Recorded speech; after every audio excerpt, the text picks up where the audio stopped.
La conférence de presse de François Mitterrand, le chef de l'État veut organiser une grande concertation avec tous les partenaires sociaux. Il souhaite désormais un dialogue direct avec les Français, création d'une 4e chaîne à la télévision, contribution de tous les fonctionnaires, y compris, de tous, fonctionnaires y compris, pour boucher le trou des prestations sociales, condamnation enfin sans réserve d'Israël. Les forces israéliennes, précisément dans les faubourgs de Beyrouth, violent combat avec les Syriens. L'offensive israélienne est donc loin d'être terminée. Enfin, Talbot, évacuation de l'usine de Poissy par les forces de police. Les négociations se poursuivent parallèlement. Mesdames, Messieurs, bonsoir. La plus grande partie de ce journal sera bien entendu consacrée aux extraits de la conférence de presse qu'a tenue François Mitterrand en début d'après-midi. Mais il ne nous a pas paru possible de repousser trop loin ce qui se passe en ce moment au Liban et qui est très grave puisque, je vous le disais, les Israéliens arrivent maintenant sur Beyrouth. Mais avant de parler de ce lourd dossier, Proche-Orient, un extrait de cette conférence de presse qui résume bien les 2 heures d'entretien du président et des journalistes. Il s'agissait de recueillir le propre jugement du président sur son action depuis 1 an. C'est ce qu'il a appelé le bilan de la première phase, un bilan qui avait suscité beaucoup de commentaires aux alentours du 10 mai. Selon que l'on se trouve du côté de l'opposition, du côté de la majorité, on accentuera tel ou tel de ces aspects. Mais j'observe qu'on a surtout, dans la critique, porté l'aspect sur la gestion gouvernementale, dont je dis qu'elle a été positive, que j'ai non seulement approuvée, mais voulue, et dont j'assume l'essentiel de la responsabilité. Et donc, dans une dizaine de minutes, le détail de cette conférence de presse. Donc, le Liban, il y a 1h30, on apprenait que les blindés israéliens venaient de pénétrer dans la ville de Chaldée, c'est-à-dire à 6 km à peine de Beyrouth. Une ville bombardée en même temps par les unités navales israéliennes. Jérusalem ne confirme pas cette information, mais affirme en revanche contrôler la ville de Damour, à 15 km de la capitale libanaise. Tout cela alors que des engagements aériens extrêmement importants ont eu lieu toute la journée avec la chasse syrienne, ce qui modifie évidemment beaucoup les données du conflit. Je vais donc appeler successivement nos différents envoyés spéciaux sur le front, à commencer par Daniel Catlin, qui lui se trouve à Beyrouth, à quelques kilomètres donc des blindés israéliens. Daniel ? Les Israéliens ne sont plus maintenant qu'à 6 km de Beyrouth. Dans les faubourgs de la capitale, la ville de Chaldée, où j'avais pu me rendre il y a quelques heures, au moment où les combattants se repliaient, vient de tomber. Pratiquement toutes les troupes syriennes ont quitté Beyrouth, laissant le contrôle de la ville au Fatah. L'aéroport de la capitale est fermé et déjà des Libanais cherchent à quitter Beyrouth par la mer, où des vedettes israéliennes patrouillent en vue des côtes. La ville est calme, étrangement peu bruyante malgré les tirs sporadiques de la DCA. La circulation est faible car l'essence manque depuis l'incendie de la raffinerie. L'électricité est rationnée. Malgré les combats, des réfugiés palestiniens commencent à arriver à Beyrouth. Ils dorment à la Belle Étoile où occupent une partie des grands hôtels du front de mer abandonnés depuis la guerre civile. Dans les rues, on collecte des vêtements pour les réfugiés, tandis qu'un haut-parleur sur le toit d'une voiture demande « Qu'est devenu le monde arabe ? Pourquoi le Liban est-il seul ?» Ce matin, les Israéliens affirmaient n'avoir perdu que 32 hommes et compté 144 blessés. Faux, répliquent les Palestiniens de l'agence Wafa, ce sont 245 Israéliens qui sont morts, 66 chars ont été détruits. Ce qui est sûr en tout cas, c'est que l'offensive est de plus en plus vive, de même que la riposte. Les images que commente maintenant Philippe Gassot en témoignent abondamment. Les débarquements, les têtes de pont lancées autour du dernier bastion palestinien du Sud ont eu raison de la ville de Damour, à 15 km de Beyrouth, qui est tombée, indique Jérusalem, sans que l'information soit confirmée par les Palestiniens. La ville de Chaldée, à 6 km de Beyrouth, serait également tombée ce soir. L'objectif numéro 1 semble être à présent Beyrouth, qui est au sud pilonné par les forces navales israéliennes. Le sud de Beyrouth, sous le feu à l'ouest, est verrouillé à l'est par l'aviation israélienne qui bombarde la route stratégique de Damas à Beyrouth. De plus, les hélicoptères ont déposé hommes et matériel à proximité de la route, à quelques kilomètres des forces syriennes qui essaient de défendre la voie de communication qui est maintenant coupée, ce qui interdit tout ravitaillement et approvisionnement du contingent syrien qui est stationné dans le quartier ouest de Beyrouth et qui se montrait à 6 ou 7 000 hommes. Les hauteurs investies à 40 km à l'est de la capitale permettent de contrôler tous les mouvements des troupes syriennes. Pour le moment, en dehors des combats aériens et des duels d'artillerie, il n'y a pas eu encore de véritable contact de front avec l'armée syrienne. Les forces israéliennes n'ont pas, si on en croit les déclarations, l'intention d'attaquer, s'il est possible de faire autrement. Mais combien de temps cela sera-t-il possible? Les Israéliens s'équipent comme s'ils devaient se préparer à des affrontements encore plus durs. Oui, vous le voyez, Israël ne semble donc pas disposé à relâcher sa pression. Certains avancent déjà l'hypothèse d'une attaque directe dans les prochaines heures contre le siège des organisations palestiniennes à Beyrouth. Et la violence de l'affrontement avec l'aviation syrienne dit bien que Jérusalem ne peut pas se contenter d'une opération inachevée. Charles Anderlin, notre correspondant là-bas, ne peut évidemment pas tout nous dire ce qui s'est passé sur le front, car il est soumis, comme toujours, à la censure militaire, mais son témoignage nous montre bien comment la situation a brutalement évolué en quelques heures. La journée a été décisive, un nouveau pas a été franchi. Au Liban, c'est la guerre entre Syriens et Israéliens. L'escalade a culminé avec la bataille aérienne qui s'est déroulée au-dessus de la Beka libanaise. Pour l'instant, le front du Golan est calme, mais les choses pourraient évoluer très vite. Toutefois, on espère encore à Jérusalem qu'il sera possible d'éviter que les hostilités ne fassent tache d'huile. Les Israéliens ont procédé à tout hasard à une mobilisation partielle. Ils ont lancé un avertissement au roi Hussein pour qu'il n'intervienne pas. Pendant ce temps, au Liban, les forces israéliennes poursuivent leur progression. Officiellement, elles ne sont plus qu'à 12 km de Beyrouth après avoir conquis Damour. Selon les commentateurs militaires ici, Israël a atteint tous ses objectifs militaires et cherche à présent à conquérir des objectifs politiques. Des positions qui lui permettraient de négocier non seulement un cessez-le-feu, mais aussi un nouveau règlement de la crise libanaise. Et l'appel du chef des chrétiens du Liban, Béchir Gemayel, en faveur de la constitution d'un nouveau gouvernement à Beyrouth est considéré à Jérusalem comme un développement majeur. Les forces israéliennes ne sont plus qu'à quelques kilomètres des positions phalangistes. La carte géopolitique du Proche-Orient est en train de changer rapidement. Les Israéliens qui disent avoir abattu 22 appareils syriens en perdant de même plusieurs et qui ont bombardé la Beka, c'est-à-dire ici, cette vaste plaine qui se trouve donc ici une base de missiles syriens. Ces fameux missiles SAM-6 syriens, les voici dans la plaine de la Beka. Les Syriens avaient installé ces rampes de lancement en mai 1981. D'une très grande efficacité, ils pouvaient évidemment gêner l'action de l'aviation israélienne. On se souvient en octobre 1973 de l'efficacité de ces missiles du même type au-dessus de Damas. Alors apparemment, Gérard Sebag, c'est la guerre entre Israël et la Syrie. Ça peut aller plus loin? Apparemment, en tout cas, l'engagement qui a eu lieu cet après-midi est d'une très grande importance, puisqu'il y a à peu près 150 avions qui ont été engagés. Alors, vous disiez tout à l'heure les chiffres selon Tel Aviv, c'est-à-dire 22 avions syriens abattus. Les Syriens donnent un autre bilan, c'est-à-dire 10 avions israéliens abattus et 5 avions syriens seulement abattus. Mais ce qui est très important maintenant, c'est que le président Assad se trouve au pied du mur. Il a la FAD, bien sûr, c'est-à-dire la force arabe de dissuasion qui est engagée dans la Beka, dans cette région, mais dans les prochaines heures, cette force arabe de dissuasion risque d'être prise en étau par les forces syriennes et là, il devra réagir. Il y a d'ailleurs des combats actuellement dans la Beka entre les forces syriennes et les forces israéliennes.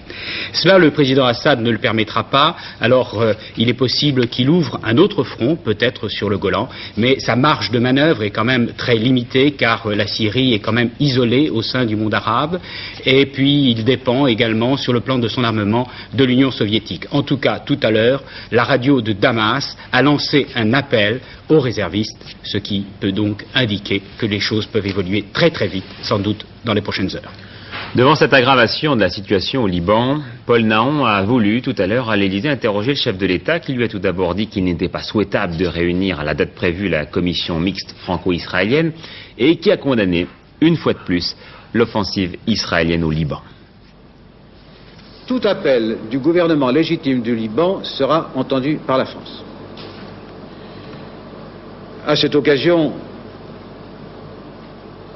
il me faut, parce que c'est ma conviction en même temps que mon devoir, rappeler la condamnation sans réserve que nous portons contre l'agression israélienne au Liban. S'il y a problème, et il y a problème, entre Israël et son environnement, si les pays arabes ont refusé de reconnaître l'existence d'Israël. De mon point de vue, ils ont eu tort. Que Israël ne veuille pas reconnaître la réalité palestinienne et le droit de ce peuple à disposer d'une patrie, c'est aussi une erreur historique. Je n'ai pas cessé de le dire aux uns et aux autres, et je le répète. Je ne suis pas en train d'examiner la responsabilité historique. Elle serait souvent partagée. Mais, dans le cas présent, sur une terre qui n'est l'objet d'aucun litige réel entre le Liban et Israël, sur lequel il n'existe pas d'autre droit historique que celui du Liban, qui est maître de ses choix, je ne pense pas qu'il soit sage ni juste d'intervenir par la violence. Que devient le droit international, que deviennent les règles sur lesquelles repose une société déjà si fragile. Cela me conduit à prendre des dispositions. Je ne pense pas qu'il soit souhaitable de réunir à la date prévue, c'est-à-dire dans les jours qui viennent, pendant que se déroule ce conflit, la commission mixte franco-israélienne. Si M. Shamir, le ministre des Affaires étrangères d'Israël, qui compte venir en France à cette occasion, désire cependant prendre contact avec le gouvernement français, toute explication est bonne, toute occasion est bonne de parler. Et il sera reçu comme il convient. Voilà donc pour ce conflit, cette guerre, et pendant ce temps-là, la population libanaise vit et meurt sous une guerre qui n'est pas la sienne. Parlant d'un autre conflit, celui des Malouines, le chef de l'État a dit qu'il ne fallait pas que cette guerre se transforme en guerre de revanche. C'est un propos bien sûr destiné à la Grande-Bretagne. Il doit y avoir des limites que je ferai connaître le moment venu, qui ne saurait tarder, a dit le chef de l'État. Précisément sur place là-bas, situation toujours un petit peu confuse. L'Argentine a reconnu que des troupes britanniques avaient réussi à débarquer à 30 km au sud de Port Stanley, refermant ainsi complètement l'étau autour de la capitale des Malouines, tout à fait encerclée donc. Londres parle de 6 avions argentins abattus et reconnaît dans son camp 3 navires endommagés. Et pour la première fois, hier soir, la reine d'Angleterre a dénoncé l'agression argentine lors d'un banquet en l'honneur du président Reagan. Le président Reagan qui aujourd'hui était à Bonn, bouclant ainsi son tour d'Europe, France, Italie, Angleterre, Allemagne, avec un... À la veille du sommet de l'OTAN, c'est le président américain qui a aujourd'hui occupé le terrain de la capitale ouest-allemande, cela même avant l'arrivée des autres délégations. Son problème, tout au long de son périple européen, a été apparemment de rompre, au moins au niveau du style, avec l'image de guerrier froid qu'il donne depuis son arrivée au pouvoir, surtout parmi la jeunesse du vieux continent. Conduit par un chancelier Schmitt toujours aussi attiré par son tabac à priser, Ronald Reagan s'est ainsi offert un véritable numéro de charme en disant notamment, traduit en allemand devant le Parlement de Bonn, le Bundestag, qu'il était avec l'Allemagne et que les Allemands ne devaient pas se sentir isolés. Aux pacifistes allemands qui demain manifesteront contre lui à Bonn et à Berlin, il a même affirmé être de tout cœur avec eux et prêt à prendre la tête de leur cortège s'il était sûr que cela serve la paix. Ce qui n'est pas le cas bien sûr, on s'en apercevra au cours d'un sommet atlantique qui se voudra demain une offre de paix à l'adresse de l'Union soviétique, mais sans romantisme et sans illusion. Ronald Reagan qui dînera donc ce soir avec ses partenaires de l'OTAN à la veille du sommet de l'organisation. François Mitterrand sera là, il est déjà parti pour Bonn, cela n'était pas prévu. 2 mots encore sur l'actualité à l'étranger pour vous dire que dans la guerre Iran-Irak, les Irakiens se sont déclarés prêts à participer à des négociations de paix avec l'Iran à la Mecque, en Arabie Saoudite, et que les Turcs pourront voter le 7 novembre. On leur proposera par référendum une nouvelle constitution.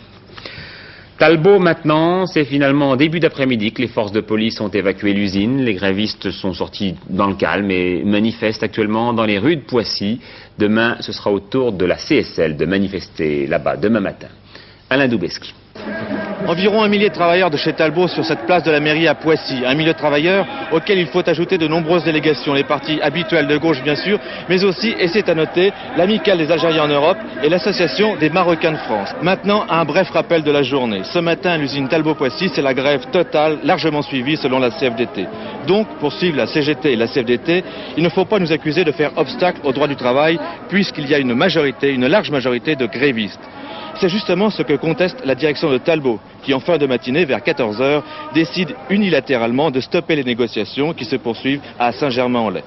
La direction se dit prête à reprendre les négociations, mais à condition que la CGT et la CFDT respectent, je cite, la liberté du travail dans les ateliers. 14h30, la direction décide de faire intervenir les forces de l'ordre pour évacuer les grévistes. Alors, pourquoi ce geste qui ressemble à une provocation? La question est posée au directeur des usines Talbot. Non, il ne s'agit pas d'une provocation. Depuis plusieurs jours, nous cherchons à respecter les accords que nous avions pris tacitement, à savoir respect du droit de grève d'un côté, respect du droit au travail de l'autre. Dans quelques instants, les négociations vont reprendre. Vous allez faire de nouvelles propositions en échange de l'intervention des forces de la police? Il ne s'agit pas de marchandage. Il s'agit de poursuivre les négociations normalement, ce qui n'a rien à voir avec l'intervention dont vous parlez. Des propositions nouvelles, malgré tout? Nous étions prêts à en faire dès ce matin, 11 h, date des négociations, date de reprise des négociations, si le bâtiment B3 avait été libre. Maintenant, où en sont les négociations interrompues ce matin? Eh bien, à peu près à zéro. Salaire, la direction Talbot refuse d'accorder les 400 francs forfaitaires demandés par les grévistes. Elle n'accepte que les augmentations liées au coût de la vie. Les nouvelles élections professionnelles, là, il faudrait l'accord de la CSL. C'est exclu, bien sûr. La CSL est installée dans une sorte de confortable majorité. Enfin, la liberté syndicale et individuelle. Bien qu'il n'y ait encore rien signé, il semblerait que ce soit le seul point ayant évolué quelque peu depuis le début des négociations. La CGT qui a présenté à la presse les 41e assises de la Confédération qui vont se tenir à Lille à partir de dimanche. René Lomet a réfuté catégoriquement toute accusation de fermeture de la centrale. Cette initiative plutôt rare d'un PDG de Mulhouse qui, faute d'héritier, a décidé de transmettre le capital de sa société à son personnel. Il y a 60 salariés dans cet établissement spécialisé dans les produits surgelés. Le dollar, à nouveau saisi par le vertige des grandeurs, il est à 6 francs 26 plus 6 centimes. Le franc reste irrégulier. Et puis au Conseil des ministres ce matin, un conseil plus court qu'à l'habitude, l'adoption d'un plan de modernisation de la sidérurgie, 15 milliards d'investissements en plus. Sauver ce qui peut l'être, a dit cet après-midi François Mitterrand en commentant le plan acier, approuvé le matin même par le Conseil des ministres. Autant dire que pour le gouvernement, la sidérurgie ne créera plus d'emplois. Néanmoins, et cela le gouvernement l'a promis, il n'y aura pas de licenciement. Mais s'il n'y a pas de licenciement au sens strict du terme, il y aura tout de même des suppressions d'emplois par mise en pré-retraite ou reclassement. Et bien que les chiffres ne soient pas encore arrêtés, on estime que plusieurs milliers de personnes seront concernées. Alors pourquoi ces suppressions d'emplois? C'est en fait très simple. La production actuelle, qui est de 21 millions de tonnes par an, grimpera jusqu'à 24 millions dans 3 ans. Mais en même temps, toutes ces installations seront modernisées. Et pour produire plus qu'aujourd'hui, il faudra moins de gens. Cette modernisation est indispensable pour résister à la concurrence étrangère. Et pour cela, le gouvernement a décidé d'investir plus de 20 milliards de francs en 4 ans. Adoption également au cours du même conseil de la modification de la composition des conseils d'administration de la Caisse de sécurité sociale, modification qui, nous l'avons dit dimanche, déplaît fondamentalement au CNPF qui menace de retirer ses administrateurs. Et c'est justement de prestations sociales qu'il va être question dans ce premier extrait qui va ouvrir notre spéciale conférence de presse présidentielle. Le chef de l'État entend bien en effet que la solidarité soit partagée par tous, sous-entendu, y compris les fonctionnaires. Et il a donné l'exemple de l'UNEDIC, c'est-à-dire l'assurance chômage. Il faut que l'on sache que j'entends que les parties prenantes, organisations patronales et syndicales, participent par leurs cotisations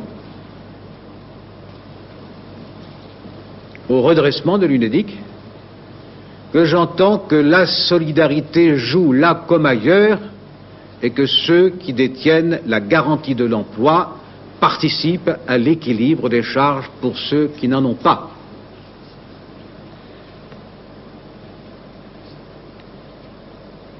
priorité à l'investissement et à l'innovation. Dans un budget maîtrisé, deuxième condition. La troisième, c'est qu'il s'agit de défendre l'emploi, pas seulement à reculons, mais de façon offensive. Il est une règle, mesdames et messieurs, qui mettra de côté l'éternel débat, faut-il donner priorité à l'inflation, dans la lutte contre l'inflation, ou à la liberté, ou à priorité à la lutte contre le chômage. Ce sont des termes qui manquent de sens. Rien n'est plus inflationniste qu'un chômeur. Et si, pour réduire le chômage, il faut maîtriser l'inflation, cela veut dire que ces termes sont inséparables et que guérir l'un de ces mots sans prétendre guérir l'autre, voyager, comme c'est encore notre cas, vers une limitation de la courbe d'accroissement du chômage, avec un nombre plus réduit, même s'il est important, de chômeurs. Si le chômage tend à stationner dans son évolution, pas encore dans sa diminution. Que se passe-t-il dans les pays dont on me vante la réussite, où chaque point d'inflation est payé par des dizaines, des centaines de milliers de chômeurs nouveaux?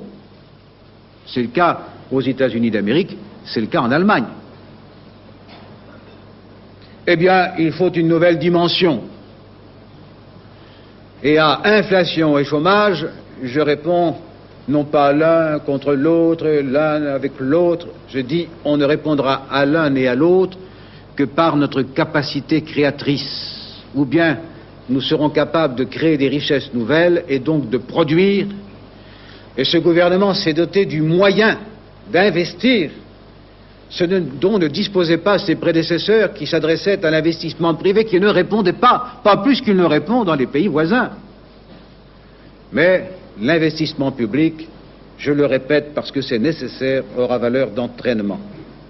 Et puis il y a cette idée du président que l'on a tout de suite un petit peu hâtivement baptisé Nouveau Grenelle, à savoir une grande réunion de tous les partenaires sociaux. Noël Copin lui a fait préciser les objectifs de cette rencontre. Oh, je n'ai pas grand-chose à dire de plus, les objectifs se devinent. C'est de parvenir à maîtriser d'un commun accord les grands équilibres. Et d'autre part, ce pourrait être une bonne occasion pour chacun de rapprocher ses thèses. Mais je ne vais pas plus loin dans l'expression d'un souhait, c'est le gouvernement qui a la charge, et je veille toujours à ne pas mêler la responsabilité propre du gouvernement, reconnue par la Constitution en tant que telle, et la responsabilité du président de la République. J'ai indiqué cette directive à Monsieur le Premier ministre, qui en est naturellement d'accord, et nous avons réfléchi ensemble sur ce sujet, c'est-à-dire que c'est un accord délibéré, comme nous faisons toujours, et jamais un accord imposé. Et d'autre part, si les délais sont imaginables, ce serait bien en juillet, ce serait encore bien en septembre. Au-delà, cela risquerait de survenir un peu trop tard pour notre deuxième phase, du moins si cette condition devenait nécessaire. Mais dans tout état de cause, les partenaires sociaux restent maîtres de leur décision, et cette décision n'entamera pas la résolution du gouvernement. Prochaine échéance électorale, le printemps 83, c'est-à-dire les municipales. Alors, question de l'un des 400 journalistes, comment allez-vous vous y prendre pour que les partis de la majorité l'emportent? Il travaille bien.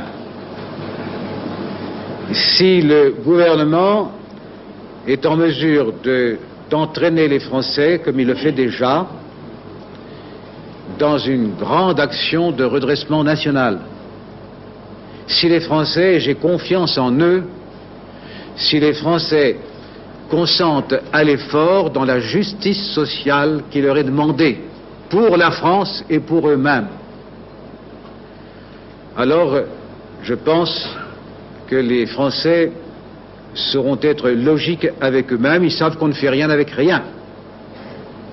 On ne gagne pas des élections par des méthodes procédurières. On ne gagne pas les élections avec une loi électorale. Et c'est pourquoi le projet qui sera soumis au gouvernement n'est pas un projet pour gagner les élections. nous avons toujours gagné nos élections avec les lois faites par les autres. Attention à ce que la même loi ne se vérifie pas en sens inverse, ou plutôt de la même façon, mais en sens inverse quant aux bénéficiaires. Simplement, il faut au maximum permettre de gérer les municipalités avec une majorité, sans quoi ça ne marche plus, mais avec une représentation des minorités qui n'existe pas jusqu'alors, je veux dire, dans les grandes villes. Voilà une orientation qui paraîtra juste aux Français. Pour le reste, on gagne des élections si les Français ont confiance. Aux élections cantonales, bon, ben, ils se sont dit, tiens, on va lancer un avertissement. Faut qu'ils apprennent à vivre un peu, là-bas. Pour peu qu'ils n'aient pas dit là-haut, ce qui serait fâcheux. Bon, puis sur place, très bien. Et le gouvernement en tient le plus grand compte. Le gouvernement est un gouvernement qui a le sens des réalités populaires, qui aime son pays et qui aime les Français. Alors, je ne fais pas de pronostic, moi, pour les élections de mars prochain. Je réponds selon mon goût à votre question. Sur les questions de société, François Mitterrand a fait savoir qu'une 4e chaîne de télévision allait incessamment être mise en œuvre, sans charge fiscale supplémentaire, c'est-à-dire sans augmentation de la redevance. Elle utilisera pour cela le canal du 819 lignes et diffusera des retransmissions et des émissions culturelles. Et puis le président, en réponse à une question de Paul Lefebvre, a abordé un sujet sur lequel il s'exprime rarement, celui de la montée de l'insécurité. Et je considère que la liberté préservée, c'est une immense sécurité. Imaginez si chaque citoyen était à la disposition des fantaisies du pouvoir, si tel groupe social, c'est l'apport de notre gouvernement, pouvait indéfiniment dominer l'autre ou l'opprimer. Les libertés, c'est une sécurité. Mais les licences, c'est-à-dire l'abus que font certains de la liberté qui leur est accordée par la loi, pas par le gouvernement, naturellement, à tout moment, il y a déviation. Non que le crime soit proportionnellement plus nombreux qu'il ne l'était naguère, mais cette menace pèse. Et aussi la délinquance de chaque jour, quotidienne, médiocre, mais quand même dangereuse et inacceptable. Alors, quant aux précautions, c'est-à-dire la prévention, nous sommes tout à fait décidés à agir et nous n'avons pas cessé de le faire. De prévoir, d'essayer de guérir et quand il le faut de sévir. J'ai dit tout à l'heure que nous avions recruté 7000 agents de la paix civique, des gardiens de la paix surtout. 7000, 2000 gendarmes, et la population française sait que la gendarmerie est un corps professionnel, sage, informé, diligent et qui est tout à fait mêlé à la population, accepté et même parfois aimé comme un facteur de paix civile. C'est-à-dire un effort que personne n'a fait avant nous. On ne l'a pas toujours aperçu parce qu'entre le moment où on décide des créations de postes et le moment où on recrute des agents formés qui doivent d'abord être éduqués, il se passe quelques mois. C'est maintenant que ces 9000 personnes, plus les 2000 qui viennent d'être accordées dans le budget 83, ça va faire 11 000 personnes, vont pouvoir assurer l'ordre public. Je crois, moi, que la présence, voyez-vous, quand dans un quartier, dans une rue, apparaît l'uniforme débonnaire d'un gardien de la paix, dont on sait cependant qu'il peut représenter un facteur d'apaisement d'abord, et ensuite bien de remise en ordre. C'est déterminant pour la paix dans le quartier ou dans la rue. Il faut qu'on les voie, il faut donc que l'ensemble des forces de l'ordre soient présentes sur le terrain au maximum. Moins de gens dans les bureaux, dans les administrations. J'ai entendu un parlementaire s'exprimer dans l'entourage, le cas échéant, des officiels. Il faut que tous soient dévoués et affectés au maximum à la sécurité des braves gens qui peuvent compter sur le gouvernement de la République pour être à la fois vigilants et, quand il le faut, sévères. En matière de politique étrangère, outre la condamnation sans réserve de l'agression israélienne, ce sont ses propres termes, nous les avons entendus tout à l'heure, il y a eu un passage assez remarqué sur les rapports de la France et de l'Union soviétique. Question de Pierre Charpy, comment peut-on imaginer la poursuite de la coopération économique avec ce pays sans un dialogue politique ? Le dialogue politique avec l'Union soviétique n'a pas cessé. Tenez, je crois que c'est après-demain que M. Gromyko et M. Chesson se rencontrent à New York. Nous avons constamment des relations avec les autorités soviétiques. C'est le chaud ou le froid. Il est certain que le froid vient plus aisément de ce côté-là. Vous direz presque par nature. Mais enfin, de temps en temps, ça peut être le chaud. Il faut faire attention à ce qu'il ne soit pas exagérément brûlant. Nous n'avons pas rompu les relations politiques avec l'Union soviétique. Je voudrais même bien les améliorer, mais pas au prix d'un certain nombre de principes. Je n'accepte pas, je ne passe pas l'éponge sur l'affaire de l'Afghanistan, pas davantage sur l'affaire de la Pologne. Je ne passe pas l'éponge sur le surarmement soviétique sur le continent européen. Bon, ben voilà, on amorce ces discussions, il faudrait améliorer cette situation. Mais je ne suis pas disposé à exagérer les relations politiques dès lors que ces points restent pendants. Peut-être voudriez-vous qu'on oublie l'Afghanistan, la Pologne, les SS-20, ça c'est votre affaire. Mais pas moi en tout cas, pas moi. Je considère que la démagogie verbale que l'on emploie ici et là ne doit pas conduire le président de la République, d'une part, à cesser d'être disponible, et je le suis, au regard de l'Union soviétique comme des pays de l'Est, je le suis disponible, pour une grande politique vers la paix et vers le progrès. Et d'autre part, la complaisance. Bon, c'est vrai, je n'ai pas... c'est la seule concession que je vous ferai. Je ne me suis encore rendu à aucune négociation dans aucune capitale d'Europe ou d'ailleurs. Ça viendra peut-être un jour, c'est pas engagé, je vous en parlerai le jour venu. Enfin, François Mitterrand a laissé entendre qu'il aurait bien envie de parler plus directement avec les Français. Il a même ajouté dans les semaines qui suivront, on pense qu'il fait là allusion à un dialogue qu'il avait eu avec les Japonais par l'intermédiaire de la télévision. Et il est probable qu'il en suive l'exemple, Noël Copain. Eh bien oui, car il semble bien que le président de la République n'a pas seulement l'intention de faire une sorte de déclaration unilatérale, mais bien d'établir un contact qui lui-même suscite un véritable débat.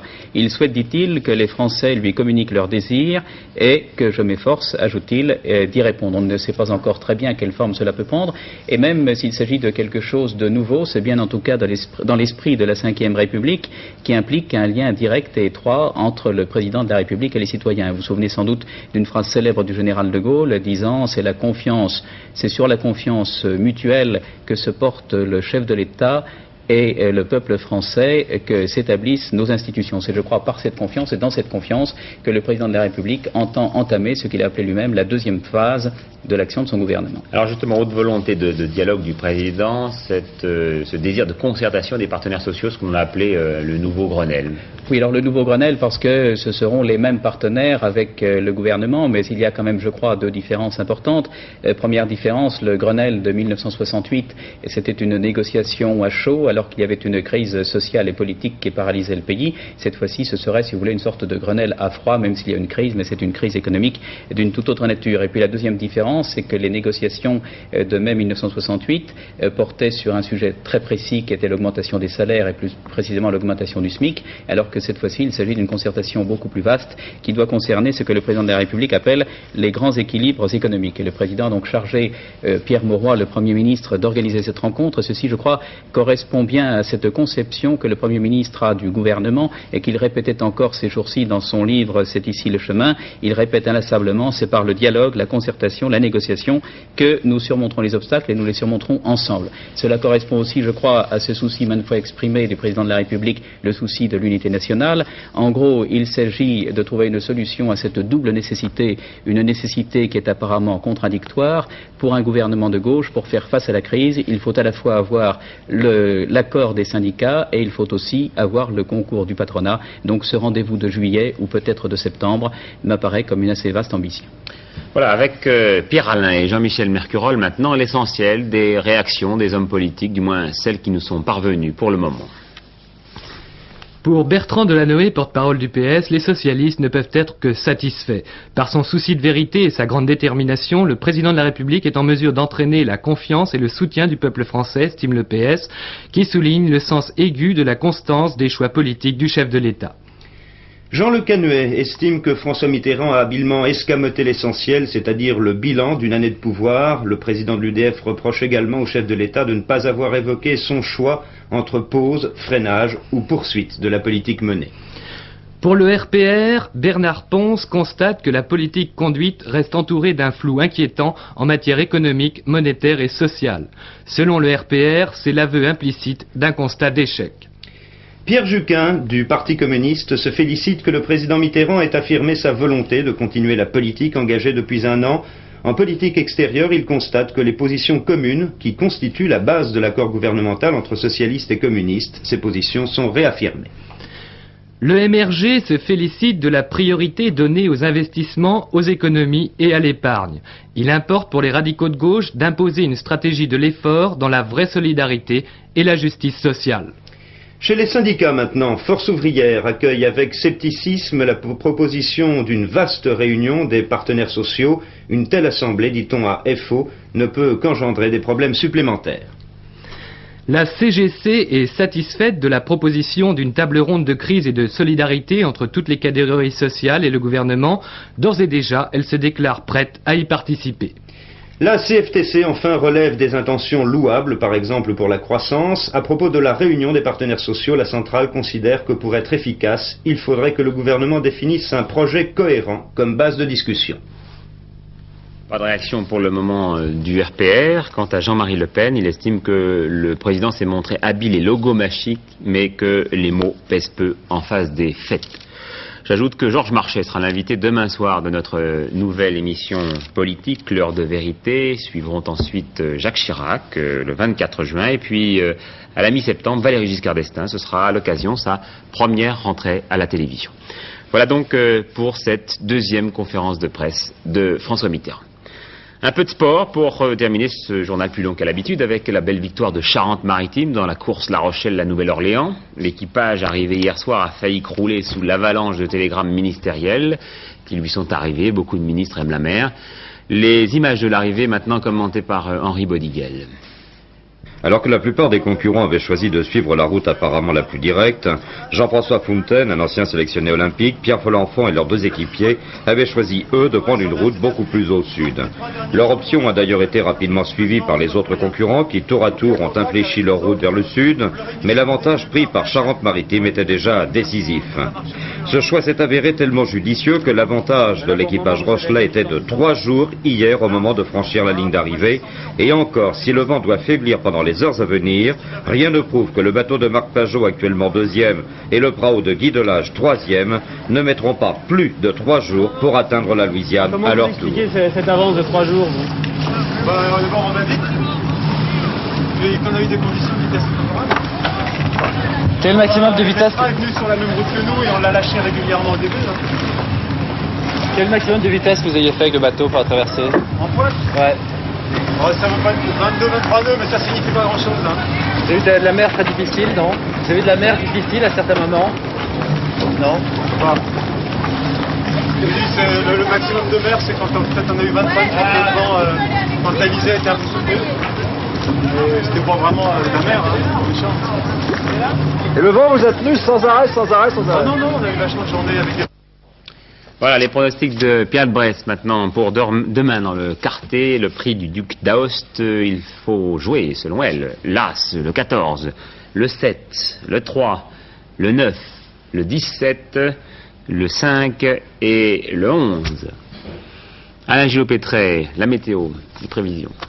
Eh bien, un peu plus de nuages pour demain avec toujours, comme d'habitude, eh bien, de la chaleur, des brumes et des orages. En effet, demain, sur les 3/4 est du pays, beaucoup de brumes le matin, persistant jusqu'à la fin de la matinée et l'après-midi, alors c'est pour ça que je les retire, et l'après-midi, des passages nuageux accompagnés d'orages. Des orages qui seront peut-être, qui arriveront peut-être plus tôt que d'habitude, puisqu'on les aura peut-être même dès le milieu de l'après-midi, cela un peu partout, impossible de vous préciser exactement où, disons peut-être davantage sur le sud-ouest. Tandis qu'à l'ouest, arrivée de nouveaux nuages accompagnés de quelques petites pluies. Cette zone de pluie se décalera lentement vers l'intérieur en se désagrégeant. Les températures pour demain prévues par la météo nationale, demain après-midi bien sûr, on perd peut-être 1 ou 2 degrés, mais enfin ça reste très élevé puisque le minimum est toujours 19 degrés à Cherbourg et le maximum 28 à 29 sur la côte d'Azur, le Languedoc-Roussillon et le couloir rhodanien, 26 à Paris, 25 au nord-est.